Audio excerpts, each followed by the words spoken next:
So yesterday we had discussed about the introduction to CompTIA and what is CompTIA and what is CompTIA Security Plus, and more as this domain number one, which is like the basic concepts like confidentiality, integrity, availability, etc. So in this session we will take a quick recap of the previous session and then we will start with some other points. Okay. So so we have discussed about what is information security and what is information system security. Main thing is what is CIA trade, which is confidentiality, integrity, and availability. So these are the three key objectives of cybersecurity programs, which are confidentiality, integrity, and availability. So confidentiality ensures that unauthorized individuals are not able to gain access to sensitive information. And we can ensure confidentiality by implementing the firewalls, by implementing the access control list and encryption to prevent unauthorized access to information. Okay, and the main goal is to avoid the unauthorized disclosure of your confidential information or your sensitive information. Then we have discussed about, let me zoom in, integrity. So integrity ensures that there is no unauthorized modification to your information or your systems. Okay, either intentionally or unintentionally. Okay, and we can ensure integrity by using hashing, and we can also ensure by using integrity monitoring solutions. Okay, and attackers and basically what are the violations against integrity, which are like intentional and unintentional attacks. Intentional is like where the attacker is attacking. Okay, where there's a malicious intent. Okay, where like the attacker is making any malicious or unauthorized alteration, and non-malicious, or we can say unintentional, is like a power spike or power cut or caught fire in your database, etc. And we can ensure integrity by providing the backups, etc. Sorry, that is availability. Now then we have availability, which is ensure that information and systems are ready to meet the needs of legitimate users at time of those users required them. Okay, which is your information is available at any time and for every user with proper at proper time without any unusual delays. And what are the violation of availability, which are fault toleration and like intentional attacks like DOS attack and unintentional attacks like your the natural calamities like flood or any power cut or any other, okay, like fire, coding fire in your databases, etc. And we can ensure availability like by using the clustering, by using backups, etc. and fault tolerance. Then we have discussed about DAD traits, which is disclosure, alteration, and uh, denial.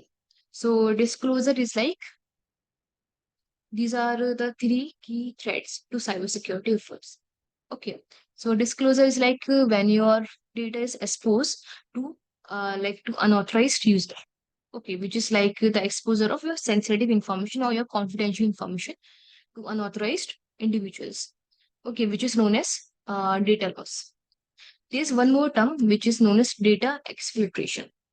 So exfiltration is when attackers who gain access to your sensitive information and remove it from the organization are said to be performing the data exfiltration. Okay. So one term we have data loss and second data exfiltration, which is where your attacker is removing the confidential data from the organization itself.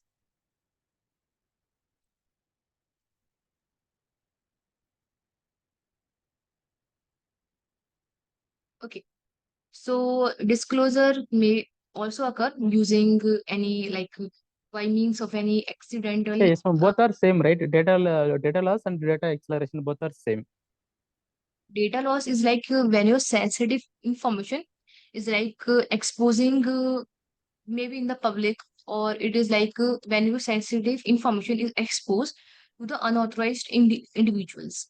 And data Okay. exploitation is we can see the next step, which is like that unauthorized individuals can take. It is like when your data, after exposing your data to the Okay. unauthorized individuals, the Mhm. unauthorized attacker can also delete or remove your data Uh, from the organization itself. Okay. okay. Okay. So data Yeah. filtration is like we can say the next step.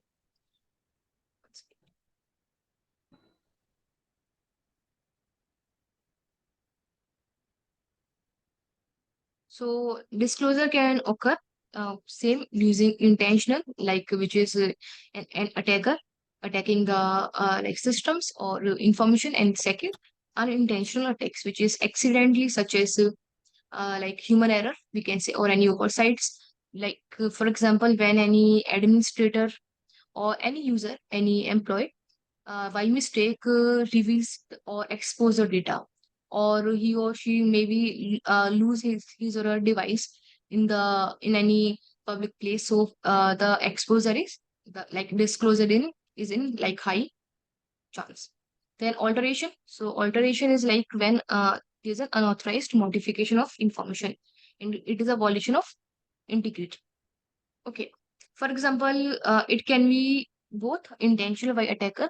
Maybe attacker can, for example, attacker can any like modify your financial records, or he or she maybe can add any other entry for for any fake transactions in your financial records or in the financial accounts. Or it can be unintentional, which is like the natural activity like power surge or the bit flip, which we have discussed yesterday. Okay, etc. Okay. And even it is also because of the human error or a oversight, etc. Then we have denial. So denial is like it is also like unintended description of an authorized user legitimate access to information. So it is a violation of availability. Okay, so intentional attacks are like DOS attack, which is performed by the attacker, and unintentional is like any accidental activities like a failure of a critical server, or it can be any natural calamities like any disaster, any flood, any earthquake, etc. Okay, so we have discussed 3 points here. Okay, which is the causes. Okay, like what are the causes of these or confidentiality, like violation of confidentiality, integrity, or availability, or disclosure, alteration, and deny. So basically, three causes are: first one, any intentional attacks. Okay, second, any unintentional attacks, which are of two parts. First, that is natural activities.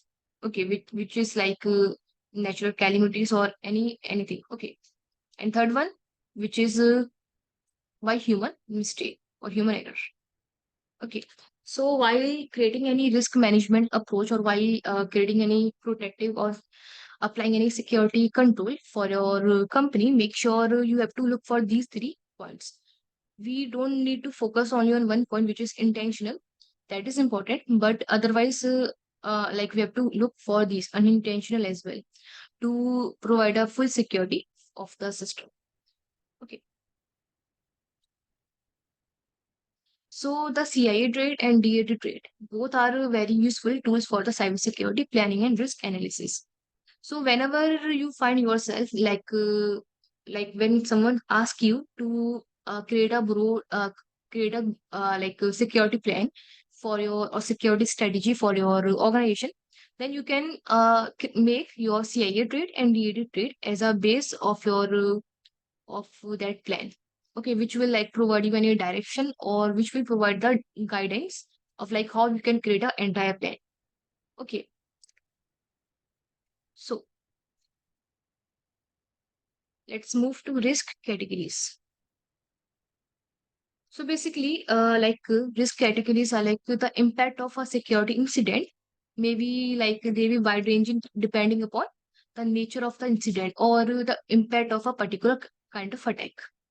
So here we have security, we have like categorized these on the basis of the, it is like same as a business categories. Like just like the businesses face the like losses in terms of financial loss or reputation loss or strategic loss. Same as we have taking from business. We have taken these risks from the business as well. Okay, so these are like actually these are like the risk categories of the security, but we have taken this from the business risk. Okay, so that is why we can say that security is not a IT management tool. Security is a business management tool. Okay, so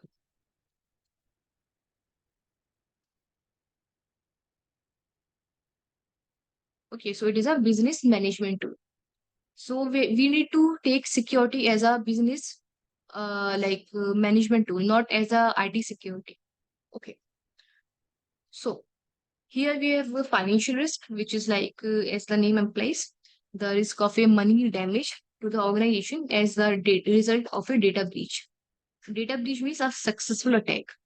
Okay, so this may be like direct financial damage. Okay, for example, like cost of rebuilding a data center after it is like physically destroyed, or cost of hiring the like forensicators or incident response team after any attack. Okay, so it can be direct. So the financial impact can be direct or it can also be indirect. Okay, indirect means let's say if an employee loses a laptop containing the plans of a new product, so the organization suffers from the physical laptop cost. Okay, and second indirect is, so this one is direct. Second is the financial damage may be more severe. Like let's say your competitors may gain hold on these on your laptop, so they will know your plans, they will know your upcoming product, etc. Okay, and they can like beat your organization by using your own plans. Okay, so that is direct and indirect financial risk. Second, we have reputational risk, which is like occurs when the negative publicity surrounding a security breach causes the loss of goodwill among customers, employees, suppliers, and stakeholders. That is known as the reputational risk. Okay.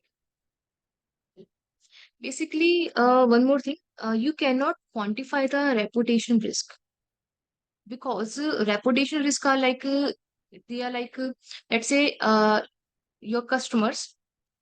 Let's say your company loses the PII details of the customers. PII is like a personal identification numbers. So let's say this can be the personal information of the customers. So now the customers will not trust on your organization. Okay, so this is you cannot quantify, and this is not in your hands now, because after the data breach, the customers or whatever the company or whatever the suppliers, or they will not trust on your organization. So you cannot even quantify the reputational risk. Okay, like it is way more typical for like quantifying the reputational risk. Okay, then. We have strategic risk, which is like it is a risk that an organization will become less effective in meeting its major goals and objectives as a result of breach.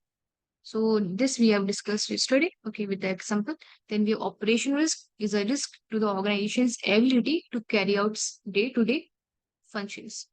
So this may slow down your business processes, delay your customers orders, or require like some time implementation for your time consuming manual work, etc. So basically make sure this operational risk and then this strategic risk both are very similar. So make sure you know the difference in this strategic risk and operational risk. Okay, because and how you can make the difference by the nature and degree of the impact of the attack, or the impact of the on the organization. For example, any strategic risk maybe have a long-term impact as compared to the operation risk, which have the short-term impact. Okay, so this is how you can like draw a line or draw a like difference in the strategic and operational risk. Okay, then we have compliance, which is like risk occur when a breach causes an organization to run afoul of legal or regulatory requirements. That if we take the example of HIPAA, okay, which is like protecting the health information of the users. After that, we have, one more thing. Yes. You can see these risks not in one categories, also combination of these risks. For example, we have like risk often cross categories. Means, let's say, let's take an example. We think, let's say, like if an organization suffers a data breach, okay, let's say that expose the PII details of the users or of the customers to any unauthorized user, or this PII details are now in the hands of the unauthorized user. So this can leads to multiple risk. First, financial risk. And in the financial risk, first you have to pay the penalties which you are violating the compliance risk. Means this is like financial risk means the customers can what we can take some legal actions on your organization. So you have to pay the penalties to customers, or you also have to pay the penalties to the government as well. Okay. And second is reputation risk, which is like it is like now the customers will no more trust on you. Okay, they will not trust you for any other further services or products. So here we can face multiple risk, like financial risk or reputation risk, more as in terms of strategic. Let's say there's a laptop which is like stolen by any unauthorized user. So now there's a two risk which contains the most important plans of your company. So this arises strategy risk. Second, this arises operational risk, and this arises financial risk. Okay, fine. Financial is like you have to pay for the laptop, right? You have to suffer the physical cost of the laptop. Second, strategic risk is like your plans are now in the hands of the competitors. Okay. And second, operation risk. Now you don't have any. If you don't have any backup of a plan, then you cannot take. Then you cannot proceed with your plans. Okay. So you cannot perform the like daily basis functions without the use of that plan. So these are the three risks that you can face. Why only one attack or one impact? Okay, so these are like we can face multiple risk at one time also. Then we have security control categories. So basically, these are the control objectives. Control objectives are for the organization that they wish to achieve the controls. Control objectives are like what kind of controls we can apply to secure the organization. But control objectives are just theoretical part. What is the real implementation is the security controls. Okay, so we have two terms here: control objectives, which is so we have control objectives, and second we have security controls. So security controls are the real implementation of the security safeguards or countermeasures, whatever you are applying in your organization. So they are the actually carry out your security activities. And control objectives are like what kind of controls we can apply, and it is like a more theoretical part. These are like the statements that we should apply the security controls like that. And this is the real implementation of your like security, whatever you are applying, the safeguards, the countermeasures, the security controls. Okay. So here we have three categories, which is based on the mechanism that is, sorry, the way that they achieve their objectives. So this is how we can define these three controls, the way they can achieve their objectives. Because we have different objectives for the different controls. For example, we have technical, which enforce confidentiality CIA in digital space, which we can apply using the firewall rules, access control list. We can use IDS, or we can also use IPS, and we can use encryption. And here we have operational controls, which is like include the processes that we put in place to manage technology in a secure manner. For example, we can access the reviews, we can apply the log monitoring, or we can apply the monitoring, like network monitoring, and we can also use vulnerability management. And then we have managerial controls, which is like a procedural mechanism that focus on the mechanics of the risk management process. So, which includes like periodic risk assessment, security planning exercises, and more else like spreading awareness, etc. And project management practice, looking for the supply chain security, etc. Then we have security control types. Okay, so we have like many types of security controls. Okay, so here we have preventive controls. Controls are like what control we should take in a particular scenario. Okay, so here let's say preventive controls, which is intent to stop a security issue before it occurs. So firewall and encryption are the example of preventive control. Like we can prevent, as we say, that prevention is better than cure. So we can apply the firewall and encryption to avoid the future attacks. Then we have detective controls, which is like identify the security events that have already occurred. Okay, so IDS are detective controls. Then we have the corrective controls. So in the corrective controls, we have it will like remediate security issues that have already occurred. So restoring backups after a ransomware attack is an example of corrective control. Okay, it is like the action we can take after any data breach or after any successful attack. Deterrent control seek to prevent an attacker from attempting to violate security policies. Okay, so we can prevent any attacker for attempting or to going against any violent security policies. So we can apply any like guard dogs. We can use wire fences. Also, we can use the posters, and we can also list the consequences. Like what if you violate the policies or guidelines of the organization. Then we have physical controls, security controls that impact the physical world.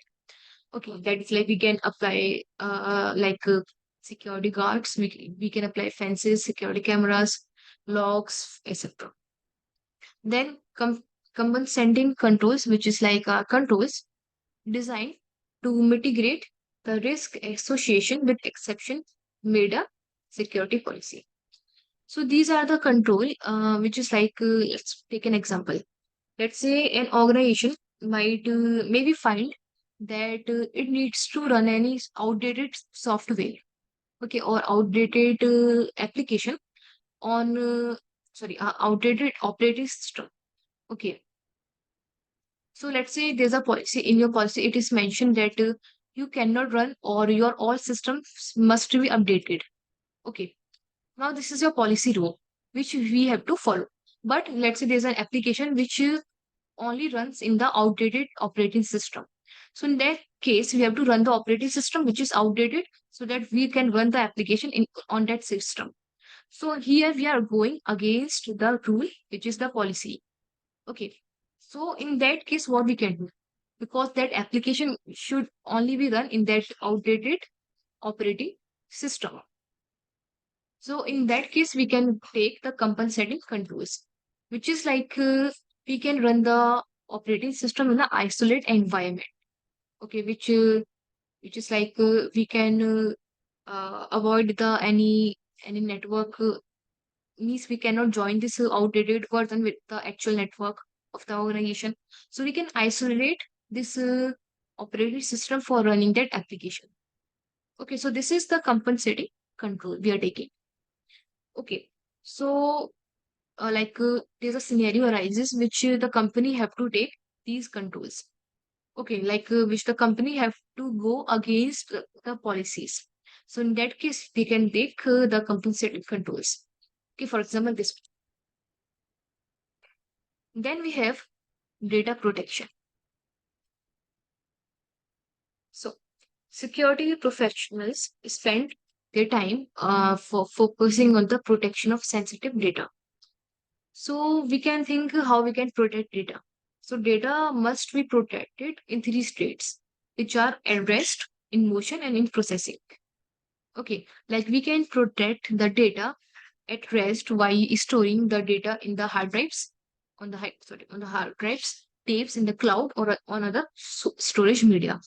So how we can secure the data at rest? So we can use the encryption techniques for securing the data at rest. Okay, because these data can be prone to any external or as well as any internal attacks. Okay, then we have data in motion. So it is data when it is in transmission over network. So let's say when you are transferring your data from one place to another, like over your LAN to the internet. Okay, so your data should be protected in motion as well. Like we can provide TLS security.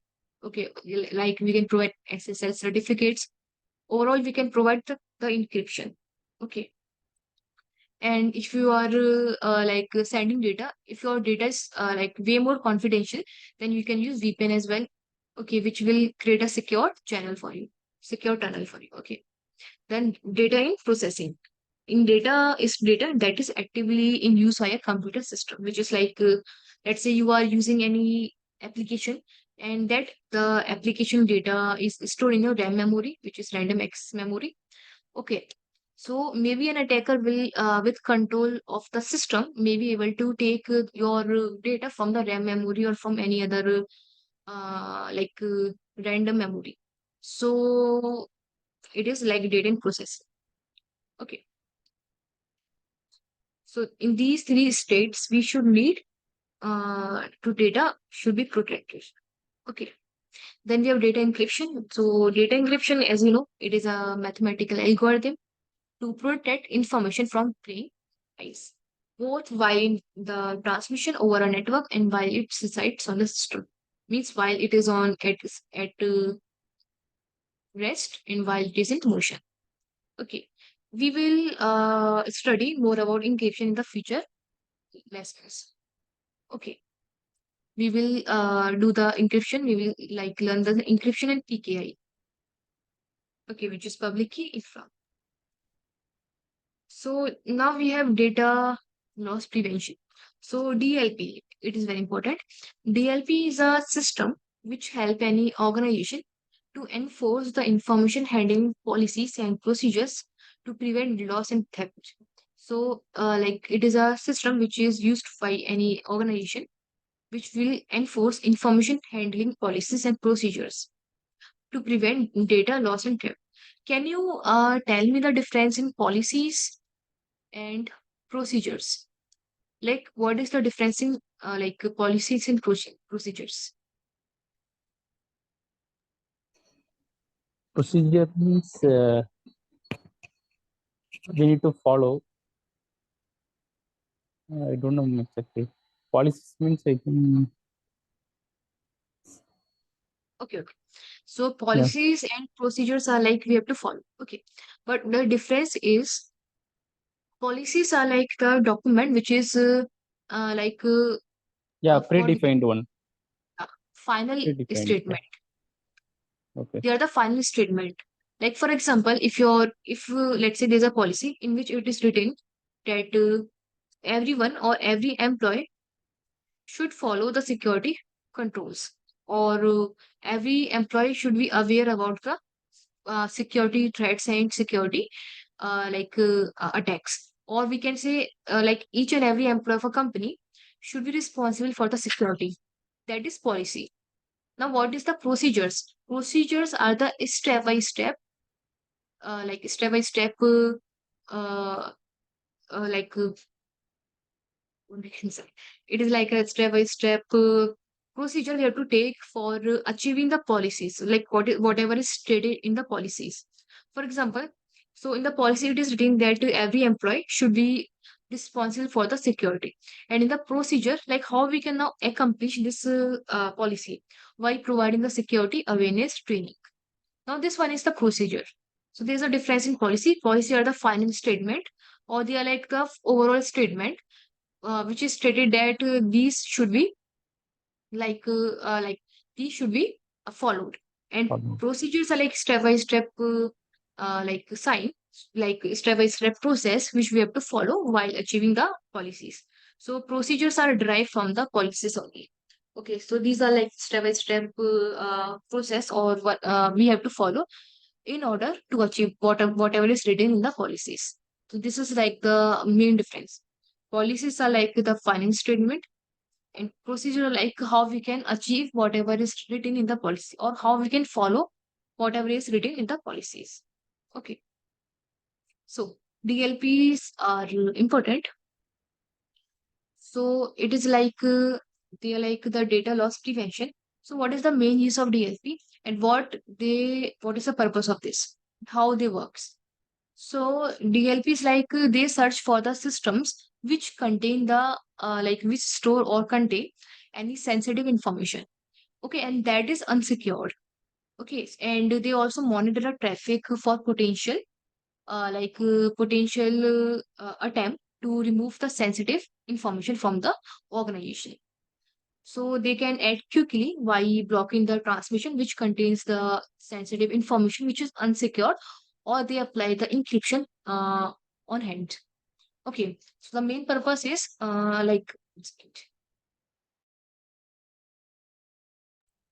so the main purpose is like they are like searching for the sensitive information in the systems or in the network. Okay, and if the information is unsecure, then they find that information, either they remove that information or they provide the security control to that sensitive information. So by this means, we have two types of DLP systems. We have host-based and we have network-based. So host-based are like uses software agents, which is software tools which is installed on the system that search those systems for the presence of any sensitive information. So host-based are like let's say this one is a PC, and this one is like a group of systems inside your organization. So in this system, you have like any host-based DLP systems, or sorry, softwares. So you can use that softwares to check whether these PCs contain any like sensitive information which is unsecured. Then so these softwares are used to find that only.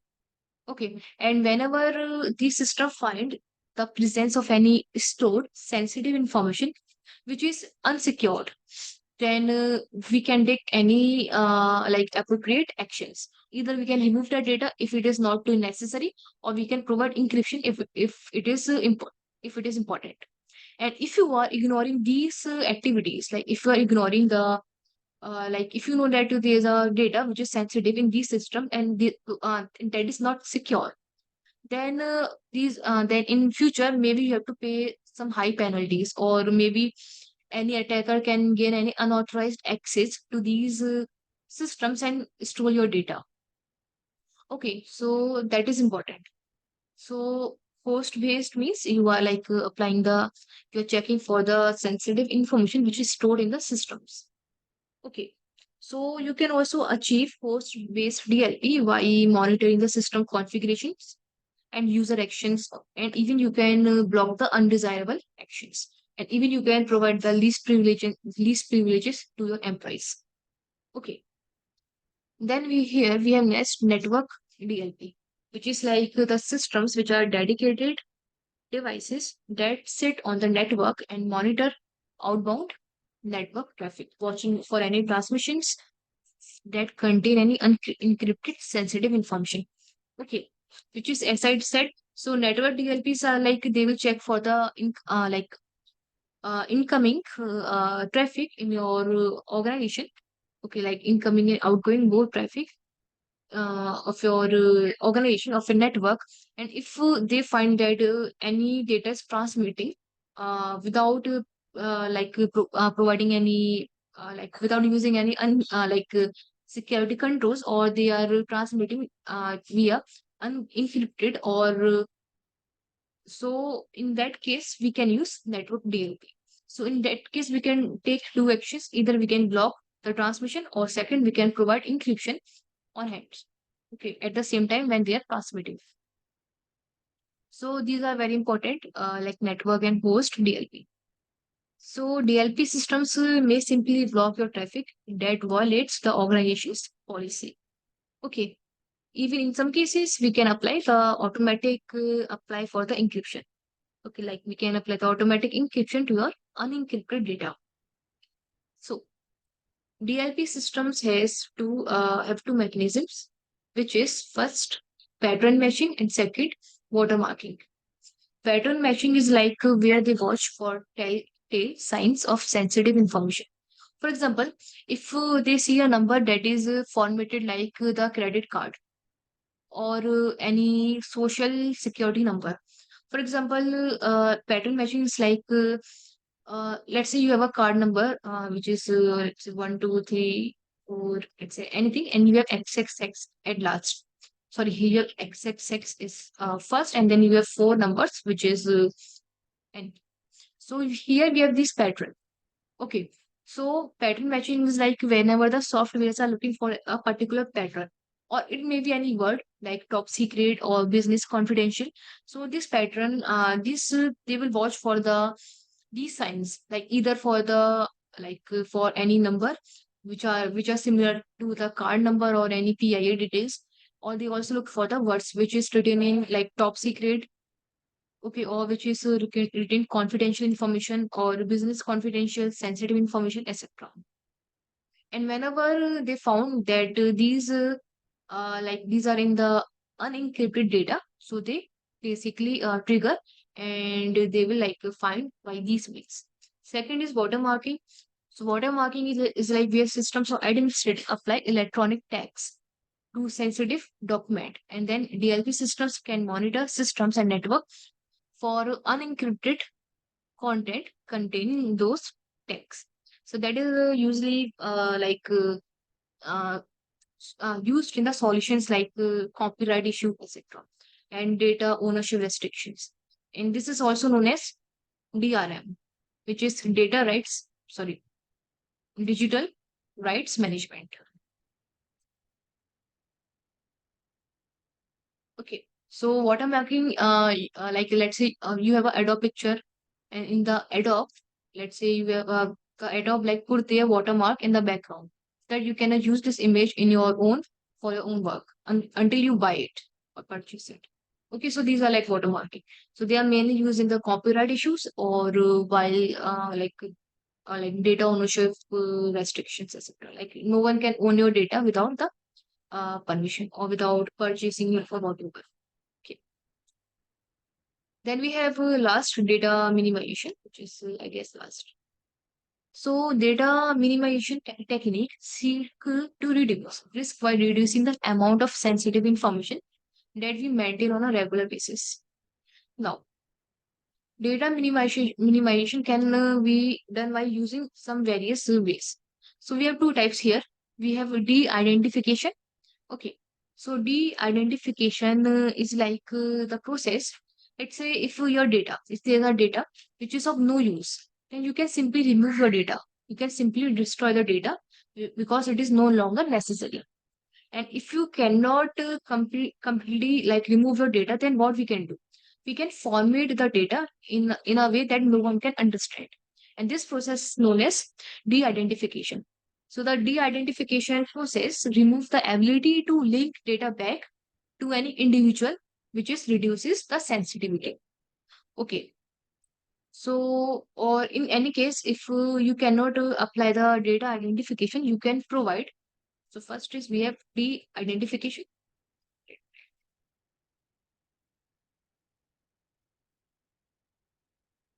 And second, we have data obfuscation. Okay, data obfuscation. So data obfuscation is like whenever you are using several tools for like hiding your data. Okay, 1 second.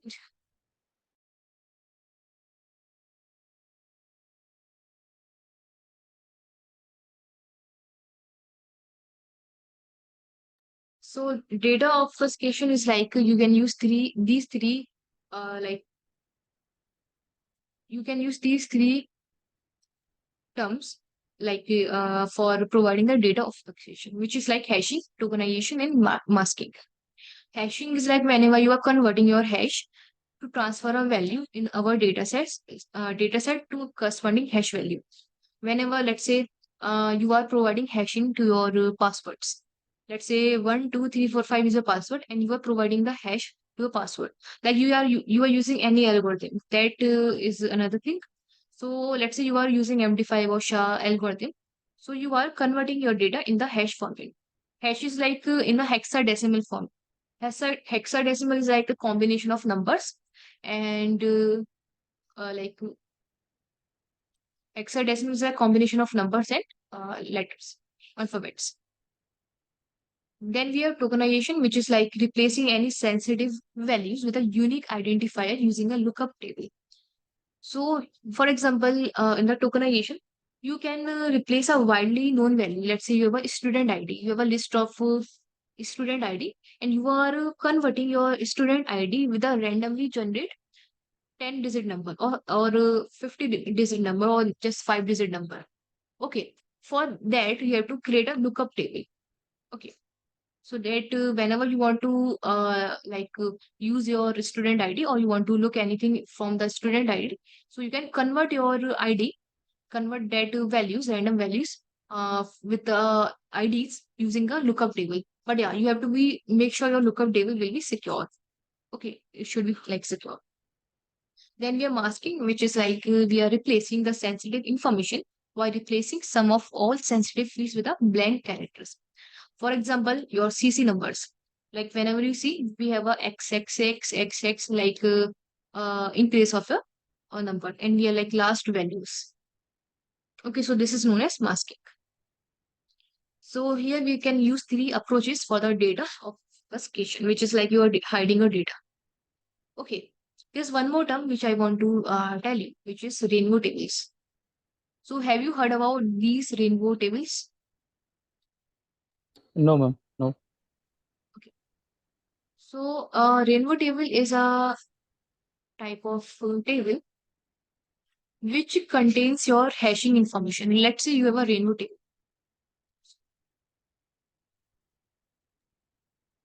So in your rainbow table, let's say you have your passwords. Let's say you have your passwords and you have the hash of that particular password. Let's say you have three passwords, which is 1 2 3 4 5. You have password root, you have password Kali. So let's say you have some hashes for your passwords. Let's say 1 2 3 or any other hashes. Okay. So this is just an example. Hashes are more wider or longer than this one. So here we have this password, and here we have this hash correspond to this password. So let's say if you want to crack the hash, basically hash are irreversible. Like you cannot like crack the hash. Means you cannot reverse the hash. For example, in the encryption or decryption, you can if you want to encrypt any data, you can encrypt. If you want to decrypt the data, you can easily decrypt it. Okay. So this is like a reversible process. You are converting decryption into encryption and encryption into decryption. Right. But hashes are irreversible process. We cannot reverse any hash because of the algorithms. In the encryption and decryption, we are using the keys, right? That we will discuss. But in the hashes, we are using the algorithms. In which, let's say, if you are applying any algorithm to your hash, so to your password for converting to a hash value, let's say you are using MD5. So your hashes, your password is like converting into hexadecimal many times. Okay, let's say you have a one hash generated, let's say this one.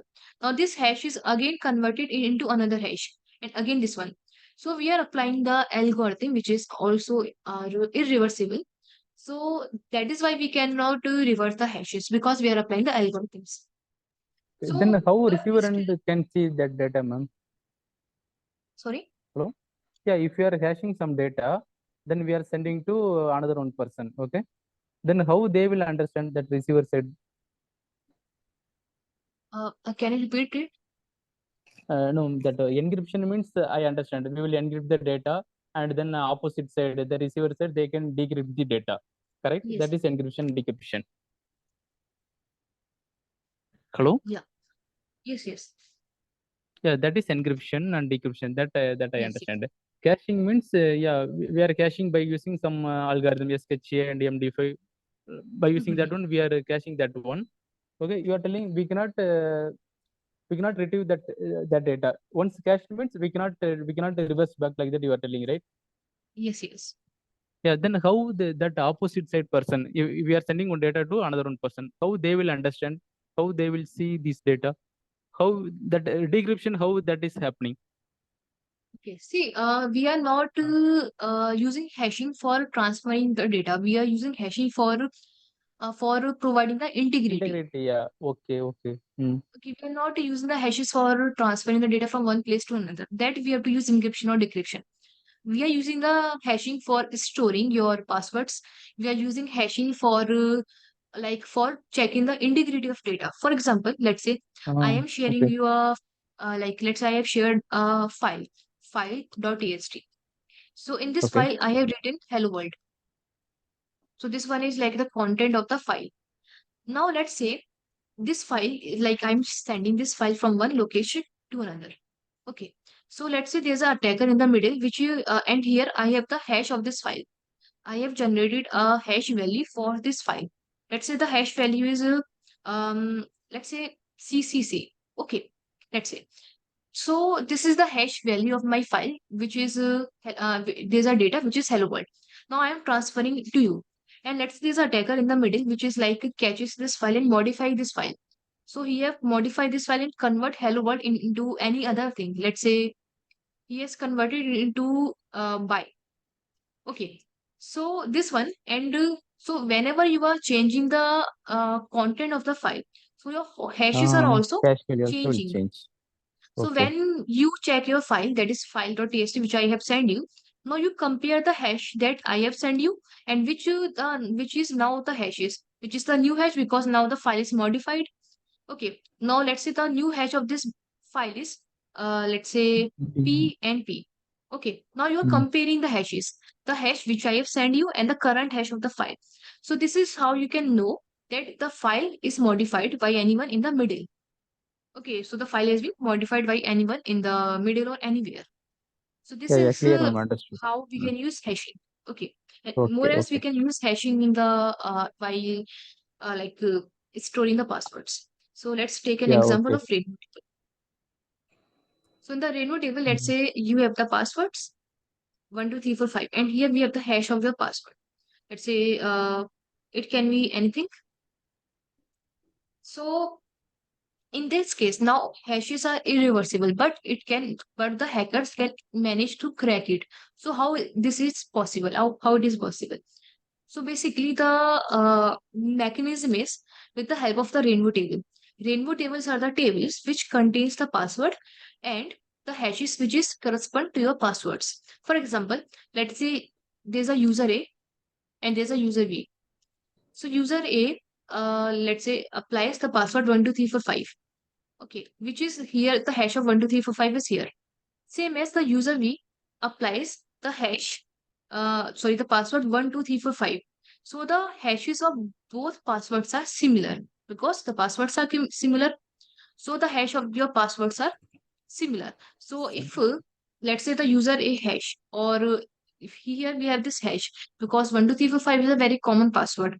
So here we have the hash of this password which is generated by any attacker, etc. We have like many tools which we can use for generating the hashes of the password. And here is stored in the rainbow table. Rainbow table is like the word list for the hashes.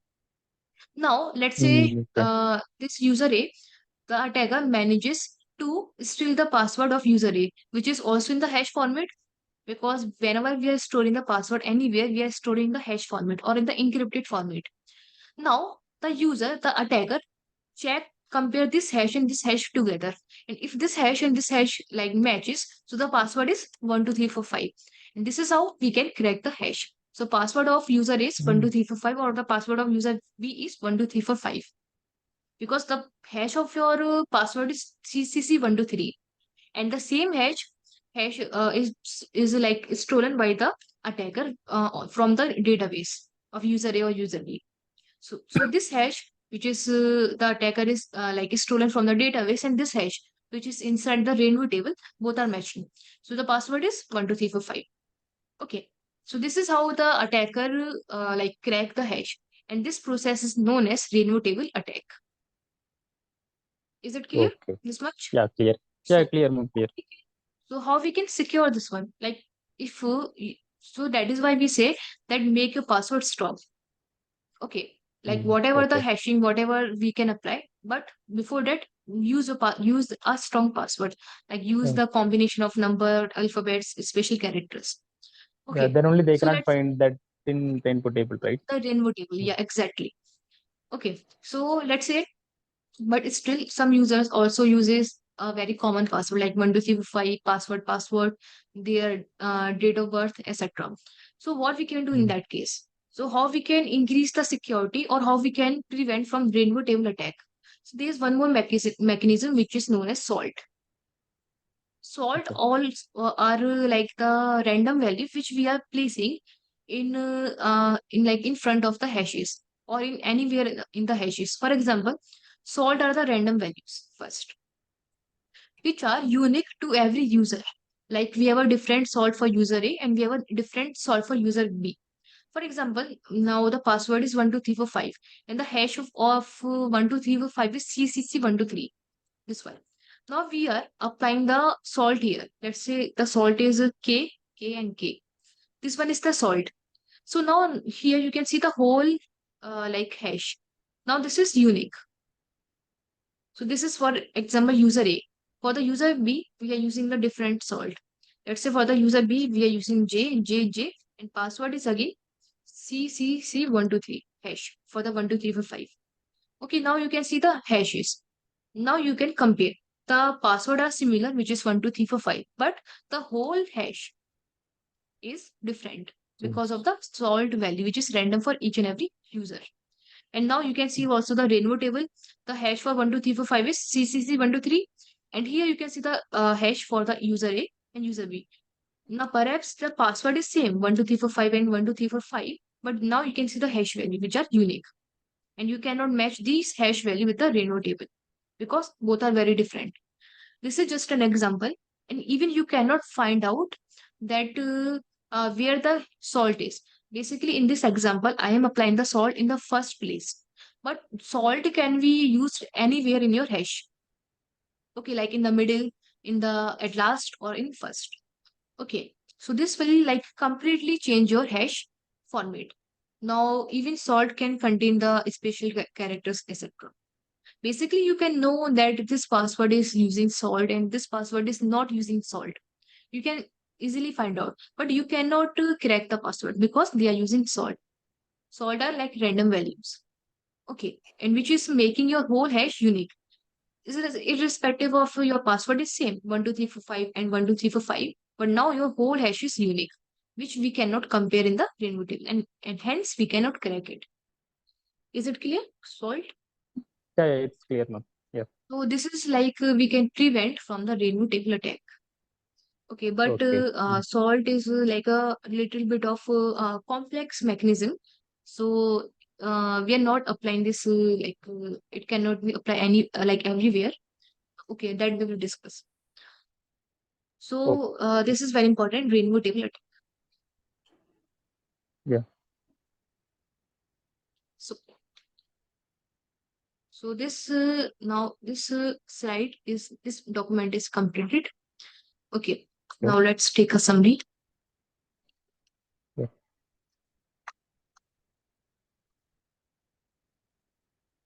So here for the exam, you should know what is confidentiality, what is integrity, and what is availability. Okay. For information and Okay. information systems, which is maintained by the organization. Confidentiality, what is integrity, and what is availability. Confidentiality is when your data is not accessed by any unauthorized user. Integrity, no modification, and availability, your data should be available at any time and without any delays for the legitimate users. Then together we have these three goals, which is CIA trade. Okay. We are opposite of CIA, which is DAD trade. that we have discussed. Okay, clear.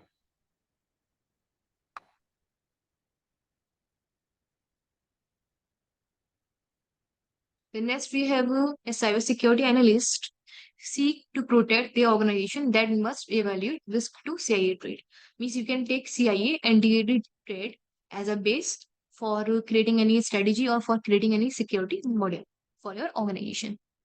Then this includes security controls include managerial, operational, technical control categories. And then we have discussed about the mixture of preventive and detective, corrective, deterrent, physical and compulsive controls. And rest we have discussed about the data minimization, data encryption, data protection, and more else watermarking and pattern matching.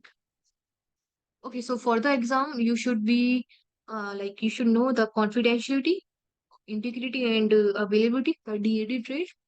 Okay,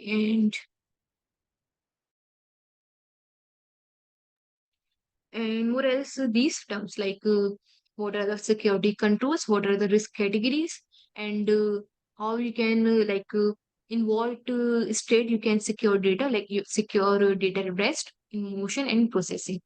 And then the DLP system, which is very important. Okay, like Yeah. data loss prevention systems. That is of two types, which is of host based and network based. Okay, Yeah, and that then understand. rest we have this one patronizing watermark. So, is this clear? Any doubt from this session? Yeah, clear, ma'am. Clearly understood. Okay, so tomorrow Okay. we will, yeah. So I will provide you some 20 questions, 20 MCQs, Yeah. okay, Mm. which is related to these basic concepts. I will Okay. provide you within 1 hour, and you have Mm. to solve that. And if you have any doubt, and yeah, you have to send me the solutions. Okay, if you find any difficulty in any question, then we will discuss in the class. Okay. Yeah, okay. So I will provide Yeah. the questions within 1 hour. Then you have to solve that questions. And then Mm. you have to provide me the solutions. Then I will check if your solutions is right, then okay. And if the solution is incorrect, then we'll discuss over it. Yeah, okay, ma'am. Clear. Those are the review question. And tomorrow we will discuss about the malwares. Malwares. Okay. So can we wrap up? Yeah, yes, ma'am. Thank you. Thank you so much, ma'am.